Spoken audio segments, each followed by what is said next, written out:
Hello guys. So guys, share ko lang sa inyo guys kung paano natin maiwasan yung pagka-crash ng drone natin. Pero ito lang guys, hindi ko alam sa iba. Pero ito guys, nalaman ko kung bakit minsan may mga nag-crash na drone na ganito. So nakita ko sa sa ibang vlog nag-crash yung drone nila. So guys, alam ko na guys para maiwasan natin yung pag-crash ng drone natin. So ganito yan guys. Halimbawa guys, nagpalipad kayo. So ganyan guys, palipad natin. Ayan. Tapos guys, nilagay natin sa sports mode. Ayan. So sports mode guys. Ayan. So dito guys, nag-red. So ibig sabihin guys, off yung sensor lahat. Ayan. Tingnan nyo guys, naka-red. So tapos guys, pag ni-return to home natin,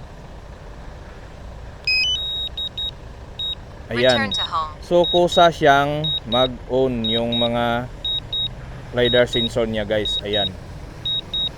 Tapos guys, ayan. Tapos guys, pag inano natin yan, ayan. Landing.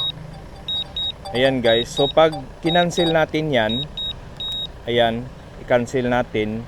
So kusa siyang nag-o-off yung mga LiDAR sensor niya. Tapos ito, naka sports mode. So ganyan guys, pag ginalaw natin yan, ayan, ginalaw natin yan guys. Ayan, so delikado yan guys.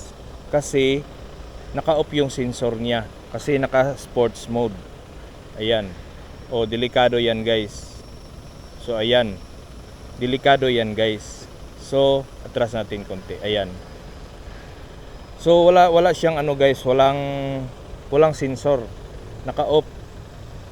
So kahit anong gawin nyo guys, so hindi yan gagana. Kahit puntahan nyo pa dito. Ayan, sa safety control. So naka-off. So balik tayo. So dito guys, ito pala, kailangan ibalik nyo sa normal mode. Ayan, para mag-on yung sensor nya guys. Tingnan nyo. Ayan. So ayan guys, naka normal mode na. So gumagana na siya guys. Ayan. Tingnan nyo guys. Oh, so gumagana na siya guys. Ayan. Ayan.